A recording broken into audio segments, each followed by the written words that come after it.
Skyrim is built on a land of extremes, towering mountains, ancient ruins, and legends carved into stone. Most dangers announce themselves, dragon roars echoing throughout the valleys, Draugr guarding ancient tombs, and bandit forts flying stolen banners. But some threats don't war at all, they wait. Between Falkreath and Whiterun, travelers move through the long forest roads trusting the silence. No city walls, no guards, just trees, wind, and the feeling that nothing could be watching. And tucked into those woods is a simple farmhouse called Pine Watch. No enemies outside, no warning signs, and no reason to stop. And that's exactly why Pine Watch works. The moment you step inside, it almost feels normal. There's food on the table, beds are neatly made, a place you'd expect to find a hunter or maybe a traveler waiting out a storm. But Skyrim has always been a game that rewards suspicion. If you walk to the end of the room, you'll find a staircase that's heading down to a basement. You'll find a lone bandit that seems to be guarding something. Taking them out is easy, but that still leaves the question, what are they doing in this random house? Do a little investigating and you'll find a note to Warlock on the table nearby.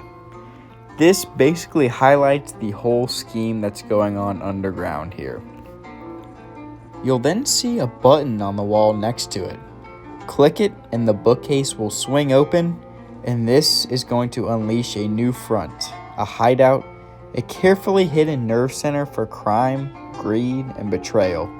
Today we're discovering everything Pine Watch has to offer, from the people who ran it, to the powerful names quietly tied to it, and to the treasure they never meant for you to find. Getting through Pine Watch is pretty easy. Most of the bandits are pretty low level, and they don't seem to be expecting any visitors, assumingly because their operation has been hidden for so many years. It's pretty easy to sneak around, deal with them, and not even get noticed in the process.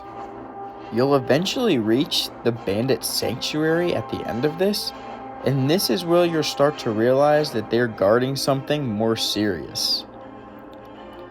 You'll see them all sitting around tables, conspiring, talking about some treasure that seems to be hidden further down this dungeon.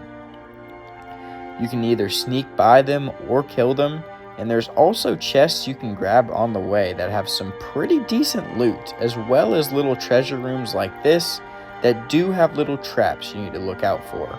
Once you reach this room, you'll start to notice bandits sitting around the table, and on those tables and around, you'll find notes called warning.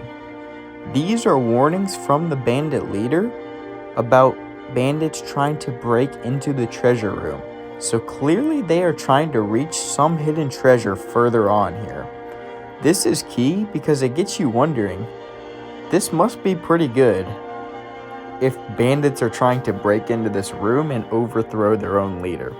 If you can get through this area without making any noise, try not to hit those bones, you'll find the bandit leader behind this wall just sleeping on a bed.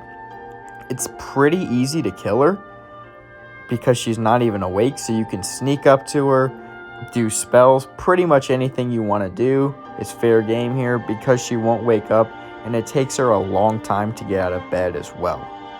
Once you deal with her, you can take her loot along with looting the rest of the area, which includes a grand soul gem and the chest next to the bed as well.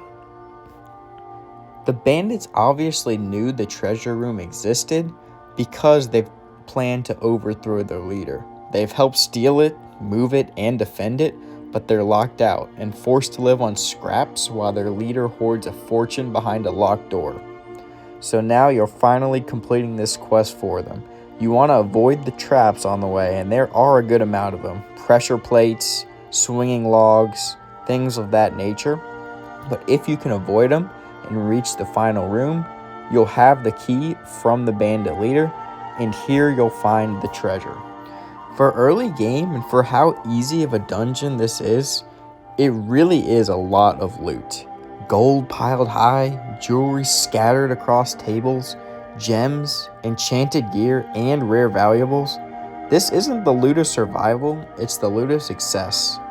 Everything about this room proves the bandit operation worked perfectly, quietly siphoning wealth from Skyrim for years without drawing attention, until you arrived. Pine Watch isn't memorable because it's massive. It's memorable because it's believable. It shows how bandits adapt. It also shows how greed fractures even the most successful groups, and how Skyrim's most dangerous places often look completely harmless. You didn't conquer Pine Watch like a fortress, you have to uncover it like a secret. That's the magic of a place like Pine Watch. They don't exist to make you a hero, they exist to remind you that Skyrim is a world that doesn't revolve around you. A world full of stories happening quietly whether you're in them or not. If you enjoyed this deep dive into one of Skyrim's most deceptive locations, drop a like, subscribe for more hidden lore, and comment which dungeon I should cover next, because in Skyrim, sometimes the deadliest traps don't need walls, they just need patience.